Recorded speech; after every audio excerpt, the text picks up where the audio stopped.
بسم اللہ الرحمن الرحیم۔ السلام علیکم پیارے دوستو، اسلام کی دنیا میں خوش آمدید۔ حرام کھانے والوں کا ایک عبرتناک واقعہ بیان کر رہی ہوں۔ علامہ ابن حجر فرماتے ہیں کہ میں نے ایک شخص کو دیکھا جس کا ہاتھ کندھے سے کٹا ہوا تھا اور وہ چیخ چیخ کر کہہ رہا تھا، مجھے دیکھ کر عبرت حاصل کرو اور کسی پر ہرگز ظلم نہ کرو۔ میں نے آگے بڑھ کر اس سے پوچھا، میرے بھائی تیرے ساتھ کیا ہوا؟ اس شخص نے جواب دیا، بھائی میرا قصہ عجیب و غریب ہے۔ دراصل میں ظلم کرنے والوں کا ساتھ دیا کرتا تھا۔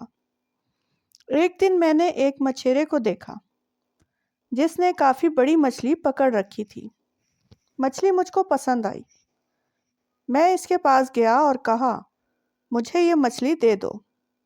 اس نے جواب دیا، میں یہ مچھلی تمہیں نہیں دوں گا، کیونکہ اسے فروخت کر کے اس کی قیمت سے مجھے اپنے بال بچوں کا پیٹ پالنا ہے۔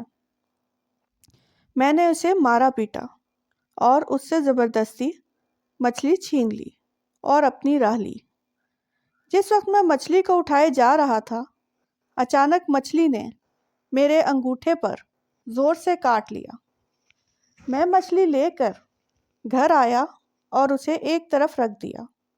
اب میرا انگوٹھے میں ٹیس اور درد اٹھ رہا اور اتنی تکلیف ہونے لگی کہ اس کی شدت سے میری نیند اڑ گئی۔ میرا پورا ہاتھ سوج گیا۔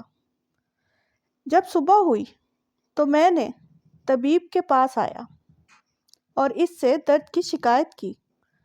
طبیب نے کہا، یہ انگوٹھا سڑنا شروع ہو گیا ہے، لہٰذا بہتر ہے کہ اس کو کٹوا دو، ورنہ پورا ہاتھ سڑ جائے گا۔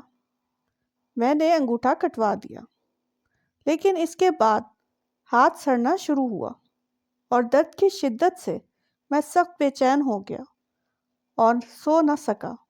لوگوں نے مجھ سے کہا کہ ہتھیلی کٹوا دو۔ میں نے ایسا ہی کیا۔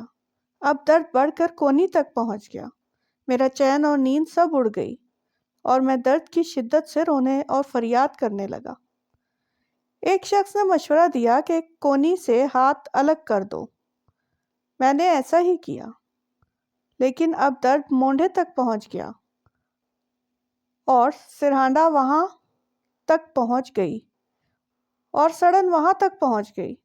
لوگوں نے کہا، اب تو پورا بازو کٹوا دینا ہوگا، ورنہ تکلیف پورے بدن میں پھیل جائے گی۔ اب لوگ مجھ سے پوچھنے لگے کہ آخر یہ تکلیف تمہیں کیوں شروع ہوئی؟ میں نے مچھلی کا قصہ انہیں سنایا۔ انہوں نے کہا کہ اگر تم ابتدا میں مچھلی والے کے پاس جا کر اس سے معافی مانگتے، اسے راضی کر لیتے اور کسی صورت میں مچھلی کو اپنے لیے حلال کر لیتے تو تمہارا ہاتھ یوں کاٹا نہ جاتا۔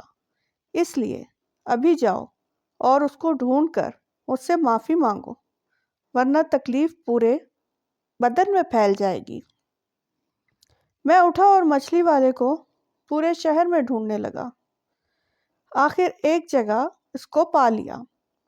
میں نے اس کے پیروں پر گر پڑا اور رو رو کر کہنے لگا، تمہیں اللہ کا واسطہ مجھے معاف کر دو۔ اس نے مجھ سے پوچھا، تم کون ہو؟ میں نے بتایا، میں وہ شخص ہوں جس نے تم سے مچھلی چھین لی تھی۔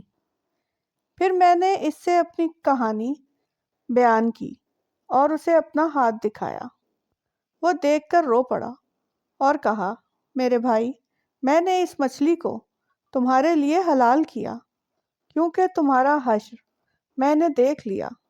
میں نے اس سے کہا، میں تمہیں خدا کا واسطہ دے کر پوچھتا ہوں کہ جب میں نے تمہاری مچھلی چھینی تو تم نے مجھے کوئی بد دعا دی تھی؟ اس شخص نے کہا، ہاں، میں نے اس وقت یہ دعا مانگی کہ اے اللہ، یہ اپنی قوت اور زور کے گھمنڈ میں مجھ پر غالب آیا اور تو نے جو رزق دیا اس نے مجھ سے چھین لیا اور مجھ پر ظلم کیا، اس لیے تو اس پر زور کا کرشمہ دکھا۔ میرے مالک اللہ نے اپنے زور تمہیں دکھا دیا۔ اب میں اللہ کے حضور توبہ کرتا ہوں اور وعدہ کرتا ہوں کہ نہ کسی پر ظلم کروں گا اور نہ کسی ظالم کی مدد کروں گا، انشاءاللہ۔ جب تک زندہ رہوں گا اپنے وعدے پر قائم رہوں گا۔ پیارے دوستو، اس عبرتناک کہانی سے جو سبق ملتا ہے اس پر آپ بھی عمل کریں، ظالم اور ظلم سے بچیں۔